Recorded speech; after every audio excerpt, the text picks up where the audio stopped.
This is the Bigger Pockets Podcast Show 816. This is a play where you're trying to grow equity. You're trying to turn that $20,000 of cash into $100,000 of equity. And in the future, that $100,000 of equity can be reinvested into more properties as your snowball grows. Now it's time to put some solid fundamentals and a little bit of elbow grease into that $20,000 that you have and start building some equity in the future so you can make big moves later. What's going on, everyone? It's David Greene back with another episode of Seeing Greene. This is your first time listening to one of these. I think you're going to love it. In the Seeing Greene episodes, I take questions from you, the Bigger Pockets community, and answer them for everyone to see, the type of stuff you would never get answered unless you were a fly on the wall in my office, listening to the consultations that I do with David Greene team or One Brokerage clients or at one of my events. But you're in luck. You don't have to actually get out of bed or even put on a pair of pants. You can listen right now to all of the questions people are asking and hear my answers from the comfort of your own home, car, or commute. Today's show, we cover what to do when you're feeling overwhelmed just trying to get started. I'm sure a lot of you can relate to that. If you're starting a partner, what do you need to know and what should you be aware of?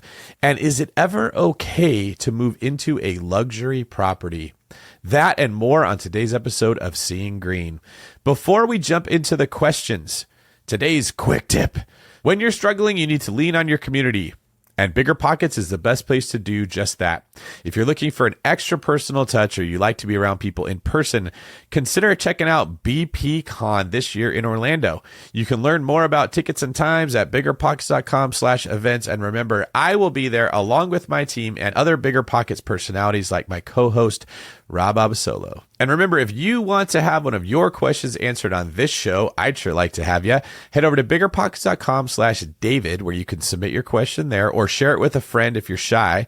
Also, remember that if you're listening to this on YouTube, please leave a comment as you're listening. Let us know what you think. We read those all the time. All right, let's get into our first question.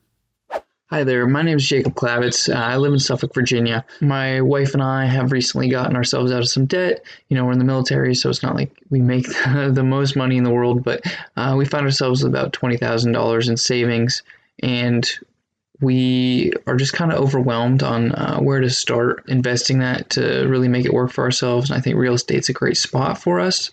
But, you know, the question that we just kind of have is, where should we start? You know, what should we start looking for, and how should we go about using this money in the most efficient way to build something for ourselves?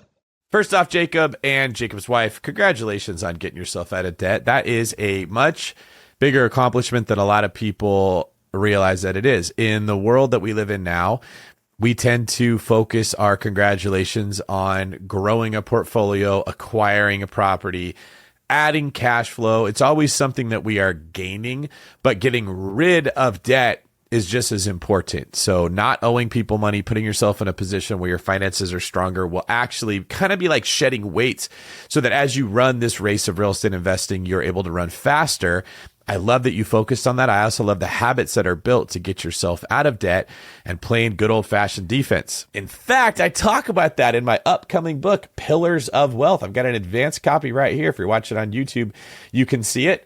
How to make, save, and invest your money to achieve financial freedom. And I talk exactly about this. Like, it's getting out of debt, putting yourself in a position of financial strength, and then using that position of financial strength to safely scale a portfolio, which I recommend people do like a financial fortress. It's not about how fast you can get big or how much you can acquire. It's about how safely you can acquire it. So on that note, let me give you some advice that comes out of the concepts that are in Pillars of Wealth. First off, you've got 20 grand. Let's look at how this could be invested in a way that is synergistically beneficial to both of you. So if you're going to spend $20,000, how do you make it go as far as it can? Well, first off, you're going to want to use leverage. The more leverage that you can borrow from someone else, like a bank, the more you can make that 20 grand go. The lowest down payment you can get away with in the world of real estate is generally an FHA or a conventional loan. That's 3.5% to 5% down. Which means we're going to be having a conversation about you buying a primary residence to live in and not paying rent to someone else. Now, if you already live in the property that you own, that's okay. You could either sell it or you could keep it and make it a rental, depending if it cash flows. But I'd like to see you guys buy another primary residence. Now, house hacking is where I'm going with this, especially to get started. You want to buy an area that's going to grow over time. You want to buy something that hopefully you can add value to. So either adding some square footage, developing a basement, developing an ADU, doing something to make the property worth more. And you want to do it in a way that you can move out of this house next year and make it cash flow. You see where I'm going at here? We call this the sneaky rental tactic. How can you buy a property that can function as a rental property for you in the future, but you didn't have to put 20 to 25% down on to buy like an investment property? This is not illegal. This is not any kind of fraud. It is absolutely 100% copacetic to buy a property to live in and then move out of it later and make it a rental property. The sneaky rental tactic is what we call it, and I think this is a great way for you to get started. Now, to recap on this, I want to see you do this with a property that will cash flow when you move out, which means it probably needs more than one unit. That means you're probably going to have to add some value to it, which means part of the property is going to have to be developed or created to function as additional rental units. And I want to see you do it in the best area that you can get into so that over the long term, the rents and the value appreciate over time. This is a play where you're trying to grow equity. You're trying to turn that $20,000 of cash into $100,000 of equity. And in the future, that $100,000 of equity can be reinvested into more properties as your snowball grows. Congratulations to you for getting off to the great start that you did and getting out of debt. Now it's time to put some solid fundamentals and a little bit of elbow grease into that $20,000 that you have and start building some equity in the future so you can make big moves later. All right, our next question comes from Omar in Chicago. Omar says that he has done a handful of wholesale deals in the Chicago metro area to accumulate funds to start doing BRRRRs. I've recently started taking action and have successfully completed several wholesale deals to accumulate funds for buying rental properties. I recently connected with an old friend and we are now actively searching for deals together. My question is regarding the establishment of a limited liability company, also known as an LLC. Should we form a single LLC as 50-50 partners, or should we each create separate LLCs to form a joint company entity? All right, first off, since you're asking questions about partnerships, I highly recommend you and everybody listening to this goes and listens to episode 801 of the BiggerPockets podcast, where I talk with Ashley and Tony about partnerships. They even wrote a book on partnerships. So you didn't ask about that, but I think if this is something that you and our listeners are interested in, you should definitely go check out that episode, but not yet. You got to finish Seeing Greene first before you go see Ashley and Tony see Greene. All right, there's different ways that you can set this up. You're going to need to talk to your CPA about this and your friend's CPA because they're going to have much better advice for me. And the reason is it depends how your specific taxes are set up. LLCs are known as pass-through corporations, which means the money that they make passes through them and to you, which means that, here's the way I understand it, at least in my mind. And remember, I'm not giving tax advice because I'm not a CPA. Money flows into this LLC, and I tend to look at money like water flowing into this bucket of an LLC. Write-offs come out of the LLC. So that could be dinners, that could be trips, that could be expenses that are associated with the business, but you often would do them in life anyways, okay? So you and your business partner go to dinner, or you travel to a different area to look at these properties, or you attend an event, or you seek legal advice that you are going to do anyways, but now you get to write it off against that business income. So some of the water right off the bat is sucked out of that bucket. What's left passes to you, and you're only taxed on that. So if you're able to take expenses that you already had, remember, this is not additional expenses. We're not talking about buying a car you don't need or going out to eat for dinners that are not necessary because it's a write-off. That's a terrible idea. We're talking about things that you were already spending money on, and you're able to legally write them off of this business. Maybe you buy a vehicle, or some of the registration for your vehicle, or the mileage that you're putting on it can be deducted out of the LLC. Now the rest of the money that didn't get taken out of the write-off passes through to you. That's what you're taxed on. But if you have some depreciation going on in your own world, other properties that you've bought, and you're a real estate professional, so rep status, now you can shelter the income that came to you from the LLC by some of that depreciation. And that's the name of the game when you're a full-time real estate professional. The bad news is you always got to be buying properties. You can't stop. But the good news is if you're doing that and you can use bonus depreciation, you can significantly lower your tax bill. I say all this to say whether it runs through an LLC and then flows to you or it flows directly to your LLC is a question for your CPA because I don't know how they have your tax situation structured. There may even be a way where money goes into an LLC that you own 50-50 with them, then passes out of the LLC you own with them into your LLC or into your own name. That's what I would check with the CPA is like, what's the most efficient way to set this up? Now, my concerns are not just about taxes, which I think is what you're asking as far as how you want to establish the business. I'd be more concerned with the relationship, okay? So let's say that you guys are buying properties and you're putting them in this LLC that you own 50-50. And then while you're using the company's resources, you find a deal that you go put into your own name or a different LLC than your partner. How are they going to feel about that? If they thought that you guys were doing this together, but then you had a deal come to you from an outside source, right? Maybe it wasn't through the funnel that you guys built. It was a friend of yours or a person you met before. In your mind, you think that's okay. In their mind, they think that deal should have went into the thing you own 50-50. It can cause a strain in the relationship. Then they might go do the same thing. Well, fine. If you're going to do that, I'm going to do it too. And the next thing you know, you're each running your own separate businesses, but kind of commingling company resources to do it. And the relationship starts to deteriorate. So I'd like to see you have an upfront conversation with your partner about what you're going to do when deals come your way that you don't think that they should be a part of the company, or if all the deals are going to be a part of the company. And if they are, what if one of you works harder or is more successful than the other one? What are you going to do if at some point you realize that you're responsible for 80% of the success of the company, but you're sharing the profits 50-50? So as long as you get all this stuff worked out, you're okay. But you got bigger fish to fry than just how the income is going to be taxed and the title is going to be held. Make sure you go check out episode 801 for some more advice on this topic. Hey, David, thanks for taking my question, dude. You're amazing. Hey, what do you think about luxury hacking? For context, we are basically financially free. I would say after taxes and everything, maybe 100, 120 every year from just being an agent. So I usually buy another hack or another rental. What do you think about luxury hacking? Because we're house hackers. We're used to it covering everything or close to everything. So now with a 3-month-old, we're thinking about luxury hacking in an amazing area, amazing schools and everything, and then paying an extra $2,000 to $3,000 per month for that, even with whatever the other unit gives us. We're not used to it. So what do you think about it? I can cover it, no problem. But I don't know if I'm being too emotional to living in a more luxurious place, because we don't live in a bad place at all. It would just be better for schools later on when she turns like 3, 4, or 5, whatever. So what's your take? Thanks, man. See ya. Hey, Branco, thank you. Love this question. These are the exact kind of questions that you should be asking and the exact kind of questions that the BP community wants to hear. At what point can I get rid of my FI guilt? Is it ever okay to spend money on something? Do I need to be making my own soap, churning my own butter, stitching my own clothes? Or is it okay to spend $2,000 to $3,000 a month to go buy a property that I really like? You called it luxury hacking, but what you're really describing here is house hacking on a house that doesn't cover 100% of the income. I can't tell you if it's okay or not, though I am leaning towards telling you, yes, it's fine, because you said you can cover it, no problem.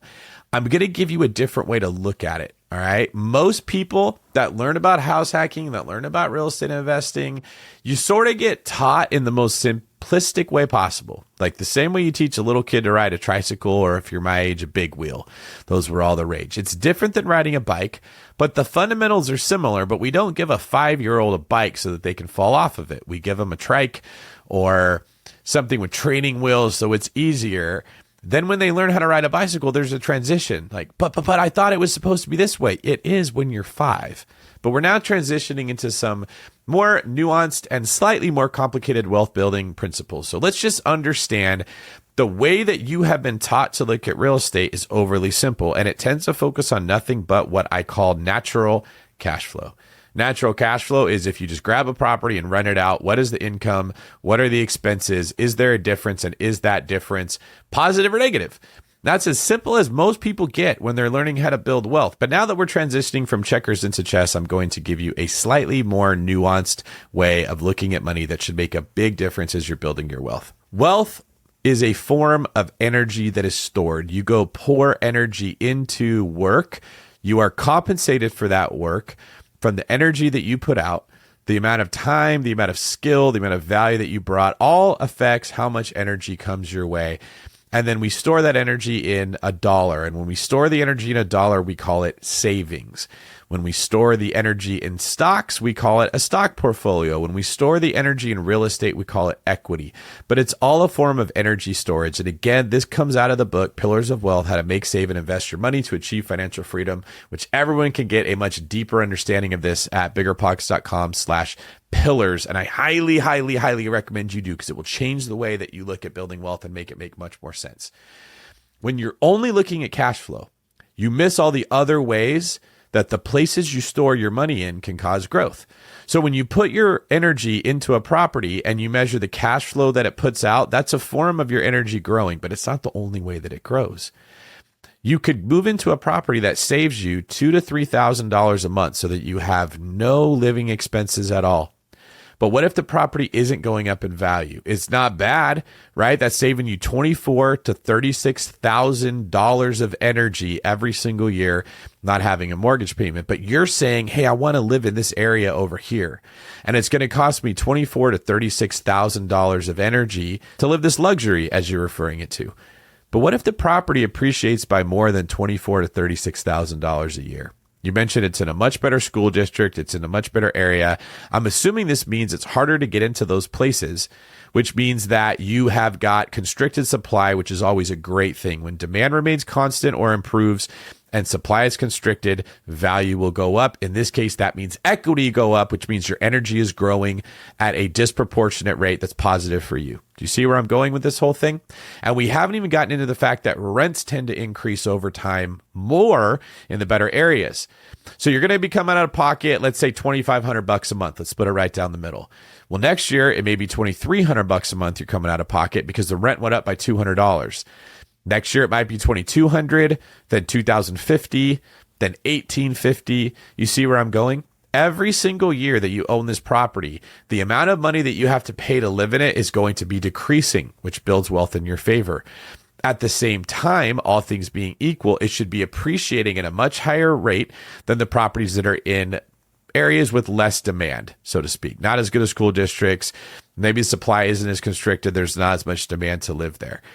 When you understand the way that energy flows within wealth building, you will start to recognize that buying the property that you spend money every month to get into could very well lead to you making significantly more wealth than buying the cheaper property.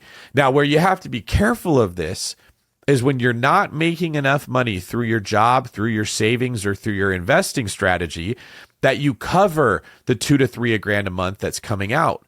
This is a terrible idea for your first property when you don't have a lot of cash.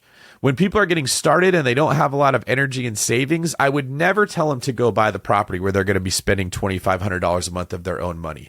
I would tell them to buy the areas where they can keep their savings high and their expenses low. But you've already got several properties. It looks here in my notes like you've got 10 tenants over 4 properties, which are a mix of long and midterm rentals. You've got a solid portfolio. In my idea of portfolio architecture, which is mentioned in the book Pillars, I talk about building a very strong base of low risk and low reward assets. Once you have those, you can step it up, which would be like your midterm rentals. Now you've got some medium risk and medium reward assets. Now you get into elevated risk, which is what we're talking about right now, but there's also elevated rewards. You see what I'm getting at? You don't have to choose between equity or cash flow, between big wins or boring plays. You can get enough boring plays that you stack up that cover you in case something goes wrong with the big win.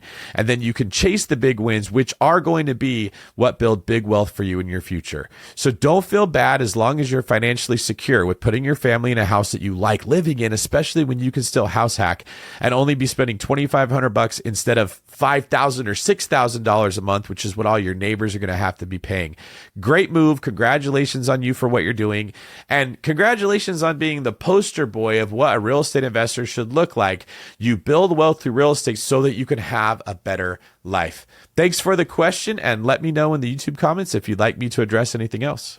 All right. Thank you, everyone, for submitting your questions. We literally could not have the show without the awesome questions that you all submit. So thank you for doing it.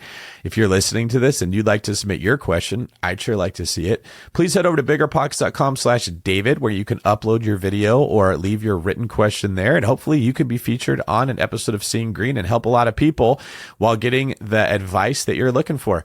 Also, make sure that you like, comment, and subscribe to the channel. If you're watching this on YouTube, you'll see the ever-present fidgeting that I do in the chair when I'm trying to talk and think at the same time. And if you're not listening to this on YouTube, if you're listening to it on Apple Podcasts or Spotify or Stitcher or anywhere else, please go give us a 5-star review so that other people can find this channel and we can make it even better. All right, let's get into some of the YouTube comments from episode 777 and 789 and see what you all are saying. Louis Vargas 7644 says, I'm a new investor starting off in Connecticut with my first 3-family. One day I'll be on your show to share my story. I appreciate all the gems. Thank you, Louis. And for everybody who's listening to this who doesn't know what a 3-family is, that means you don't live on the East Coast, because on the East Coast, that is literally how they refer to a triplex. A 4-family is a 4-plex, and a 2-family is, as you guessed it, a duplex. A little bit of real estate trivia there for you. From What to Sell on Amazon. I am not going into real estate, at least not anytime soon, but I watch your YouTube videos on a regular basis because I absolutely love how you give your viewers realistic expectations in terms of the amount of work, dedication, and perseverance it takes to be successful at anything. I think oftentimes many people wonder if content creators actually practice what they preach, and you are not afraid to tell us the truth about just how hard and competitive it is in real estate and even how long it takes for success. For me, that is the proof that you make your money doing the business and not just by selling a course full of pipe dreams for people looking for an easy route. In fact, you don't even really make content for people that are not willing to do the necessary work that is unavoidable. I really respect you and thank you for that. Well, I wish I knew your real name, What to Sell on Amazon, but thank you. That's probably the biggest compliment you could possibly get. For those of you listening, there is absolutely a difference between people that try to hype you up and sell you on the dream because they want you to spend your money on their course versus the people that are making money through the dream, which usually don't portray it like a dream. It's hard work, just like everything else is hard work. And we at BiggerPockets are going to shoot straight with you and let you know. But that doesn't mean you shouldn't do it, because all the best things in life come after some hard work. From Pope of Cholos. That's a pretty funny name. Still the cleanest shirt in the dirty laundry. David, 2023 words to live by. Great quick tip. Yes, that is real estate. It's not as good as it was, but it's still better than everything else. The cleanest shirt in the pile of dirty laundry. From 2004 CBR. I believe that's a motorcycle. I'm going to have to run with my production staff, but I think a CBR is a Honda. What do you think? Judges? Judges confirm. I was right. I don't know how many CCs this is. So Honda or 2004 CBR. Let me know in the comments if you're rocking a 600cc CBR or a 1000. We all have to know. Now, your comment was, another great show. Thanks for all the great guidance. I would like to correct you on your Cali comment. I'm born and raised in California and definitely call it Cali, as do many others. Again, that might be my upbringing in the East Bay and listening to West Coast hip-hop music since it's the 90s. It's all about perspective. Okay, this is a good comment. I see why my producer chose it. I just got to say, I don't know if I believe you. Like, rap is the only place you hear anyone talk about Cali, and it's always rappers that are not from Cali. Like, Notorious B.I.G. is going back to Cali. But I don't hear a whole lot of other people say it unless it's someone like Tupac, who is making music that will be listened to by people that are not, in fact, in California. So I'm not sure. In fact, let's make this a poll. Audience, as you're listening to this, if you live in California, first off, you need to know who I am. We need to be connecting because I'm here too. But second off, let me know in the comments, do you call it Cali living in California? Or is this something that people outside of California tend to say about Cali? To me, the litmus test, if someone's from California, they definitely say hella, and they probably don't say Cali, but I could be wrong. I'll be the first person to admit I don't know at all. So let me know, do you say hella and do you say Cali if you're from California? Let's take this to the masses. All right, we are going to be getting back into the show in a second here. Before we do, I've got a quick Apple review from the Seeing Greene episode 789 that one of you awesome people left us. This is labeled Giving Non-Real Estate Advice to Teen. David, you are the man. There is no better thing to do for that youngster than to tell him that he needs to work hard and be an example to his siblings. Life is not about how many doors you have or how much money you want. It's about being a good example for others to follow, and all that family needs to have someone to model after with their parents being gone. You and Rob and BiggerPockets have made our lives change and made going to work fun because we get to listen to your podcast. May God continue to bless you too and BiggerPockets, from Tom via the Apple Podcast review section. Tom, I really appreciate it. And I remember this episode. We had a young man who I believe his parents had passed away not too long ago. He was living with a family member, possibly grandparents, had two younger siblings, and was asking me, hey, I need to make money. My family needs me. What can I do to make money in real estate? I believe he was doing some day trading or maybe some crypto trading. And his heart was in a beautiful place as he was taking on the responsibility of leading his younger siblings, which is exactly what I love to see. But his head wasn't quite there. His head was still thinking, how do I make quick money in real estate? And guys, if there's one way to make sure you lose money in real estate, it's to try to make quick money in real estate. It can happen, but this asset class is not designed to make quick money. It is designed to literally build wealth slow. If you look at the way amortization schedules work, where higher degrees of payments go towards principal and not interest over time, how this is a highly inflation sensitive asset class, which means over time the values go up and the rents go up. And you look at the fact that we can get fixed rate mortgages spread over 30 years so that your expenses don't go up, it starts to make sense that the literal architecture of real estate is designed to be something that makes more sense as you build wealth slowly. So if you're getting sucked into some program that you think you can make quick money in real estate, not going to tell you it's a guaranteed scam, but I would be extra cautious, because that's not how the people that I know that built their wealth in real estate made it. That's how the people that I know that lost their money in real estate did it. So thank you, Tom, for recognizing that. And to the young man, I can't recall your name, who is trying to do this for your siblings, if you're listening to this, my heart is with you. My thoughts are with you. My will is with you. I would love to see you make it. Focus 100% on being the best person you can be, bringing the most value that you possibly can to the workplace. Show up every day and work like it's the last day of tryouts and you don't want to get cut, and you will be successful. All right. Our next question comes from Whitney in Eastern Europe. Let's see what Whitney Shea has to say. Hey, David, my name is Whitney, and I'm hoping that you can help me. We are an active duty military family. My husband's been in the Marine Corps for 27 years. We're still sort of going strong, but maybe going down towards the retirement path within the next few years. We kind of became accidental landlords because we were upside down in our homes when we had to change duty stations. So it's turned out to be a blessing in disguise, because we do have a home in South Carolina, and we also have a home in Florida, and they are both paid off. They are both rented out. And so we are, again, very grateful to have that cash flow.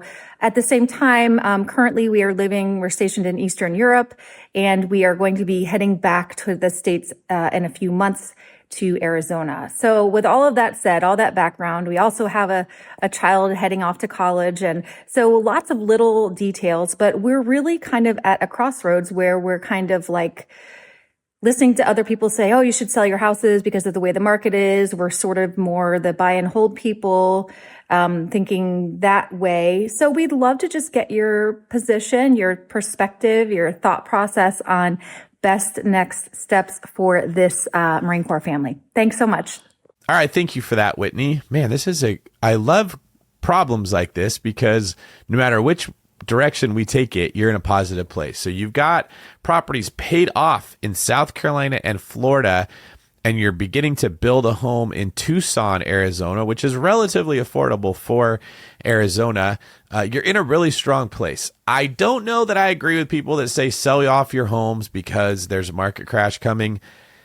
I hate saying this because you never know. Tomorrow there could be a market crash, and then everyone's coming for me with pitchforks to the swamp trying to get Greene, like Shrek. Wasn't there a thing in Shrek where they were all chasing him down to the swamp and he's, get out of my swamp? Like, I'd hate to have you guys coming after me that way. I'll show my work. I'll tell you how I came to the conclusion. I don't think we are likely to see a crash in real estate. I actually think if we do see an economic crash, real estate could go down.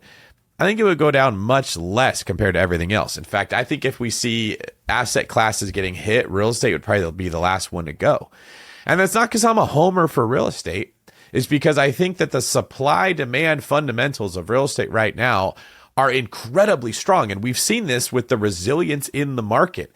Interest rates for mortgages keep going up and up and up. We've seen the commercial space start to get hammered. There's a lot of people, and this is I don't know a nice way to say it. A lot of operators that did a good job. They increased the NOI on their properties. They managed it as well as they could, but cap rates expanded faster than the market could keep up with because they just increased interest rates so quick and so suddenly. And a lot of those operators are going to lose money on their assets or lose their assets. See what I did there? Altogether. It's a problem. And yet the residential space, in spite of all of this, has been so resilient. The property values have not plummeted. In some places, they've dipped a little bit. Like you mentioned, Arizona, that Phoenix market, the Vegas market, they've come down some, but that's because they were going up so fast. It's relatively really strong compared to everything else. I think the stock market would be much more likely to take a hit other than real estate. So I would not listen to the people saying to sell your homes, especially because they're paid off. Your homes are paid off. It does not matter if they drop in value a ton. And remember, if you go sell them, you probably have to buy something else. And people always forget this. If you sell high, you got to buy high. If you sell low, you got to buy low. It's very difficult to get the best of both worlds unless you're selling out of one market and into another, in which case you should probably read Long Distance Real Estate Investing, where I detail the strategies and systems you need to do that well. But even then, it's usually roughly the same. You can't win by selling high and then buying low. It's incredibly difficult to pull that off. So when your friends are telling you to sell, I would say, well, where are you going to go put the money? You're going to have a bunch of taxes, a bunch of commissions, a bunch of closing costs, a bunch of headaches, a bunch of make-ready costs to get the most for the house. Then if you do have a successful sale, where are you going to put the money? You're going to probably have to put it right back into real estate. Now maybe you have to do a 1031 exchange. You're just complicating your life to not really get that big of a gain. So I don't know that there's anything wrong, Whitney, with just hanging tight. You're in a really good position, okay? Like when I'm playing poker, which happens about once every 4 years, I have no idea how I do so well in poker. In fact, I'm going to tell you my strategy, so if anyone ever plays with me now, they'll know how to beat me. But what I typically do is I try to win a couple hands early and get a big stack of chips, and then I just fold every single hand that isn't killer. And I probably shouldn't be admitting this online, but that is what I do. And I tend to end up in the winner's table almost every single time that I play. You're in that position right now. You've got a big stack of chips. There is no reason to make a move. You do not need to rush into anything. Don't let the pressure of the people at the meetups, or I have this many doors and you don't have this many doors, or I'm up to this many units, or all the things that people get into don't matter. That's their race. And they might not even be running their race. They might just be trying to get significance and attention from people at these meetups because they're insecure. Your race is all about your family. You're in a great position. You've got a lot of equity built up in these properties. You don't need to move it, right? If you're going to do something, let's just make some small, safe bets. When I'm playing poker and I got a huge chip, I'm only going to play the best hands, and I'm not going to overextend myself. I'll play the hands that are great. And if the cards come out and my hand becomes not so great, I just fold. I took a small loss, right? Or if I win, it's only going to be on a monster hand unless everybody else just folded. I really think that strategy works for you and your family here. Build your house in Tucson. You probably are building a house you like. The next property you get into, maybe build another one. But whatever it is, make sure it has more than one unit. Try to get into something with at least 3 units. So you have several units that you can rent out in the same property, which significantly decreases your risk and just slowly grows your cash flow. Base hits are all you need. Even just taking a walk to get on base is fine when you've got a big lead like you do. Don't go making any big risks. Don't go making any big moves. Don't try to throw the long bomb here if we're using a football analogy and risk an interception. Just keep running the ball in a boring way. Keep making boring moves. And over the next 10 to 15 years, you've accumulated real estate, hopefully in the best areas you can get. You guys will be doing great and you'll never have financial worries. And that is a big win. All right, our next question comes from Amanda Lane in Florida. Amanda says, I'm 30. I've been a deputy sheriff for 10 years, and I bought a house when I was 21. No kids, and now I'm selling a house. I'll net $200,000 from it conservatively, which is like winning the lottery to me. I'm moving back to Chattanooga, Tennessee, and have a few duplex options in mind. I want to do this as smart as I can for obvious reasons. Amanda, your life so far sounds suspiciously like a country song.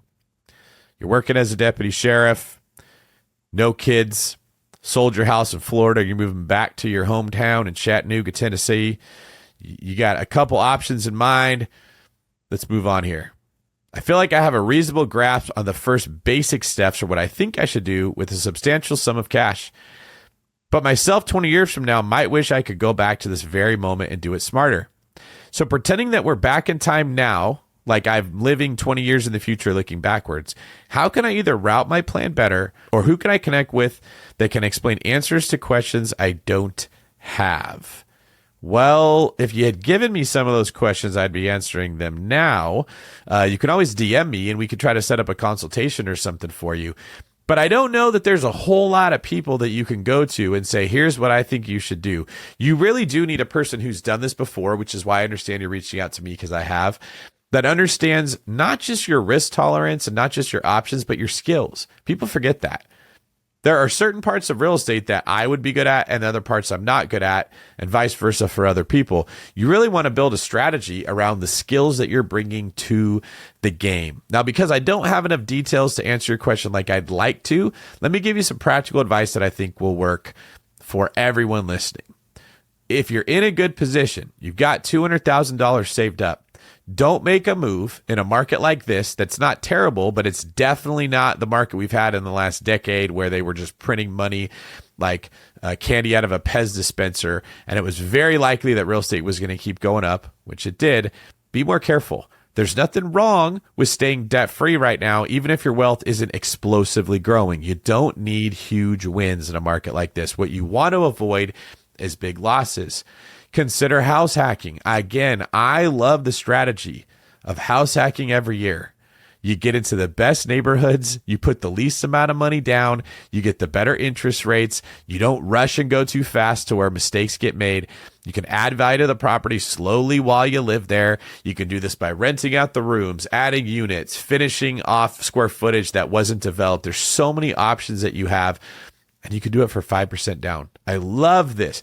Really, if you just did that, Amanda, you just bought a new house to house hack, you moved into it.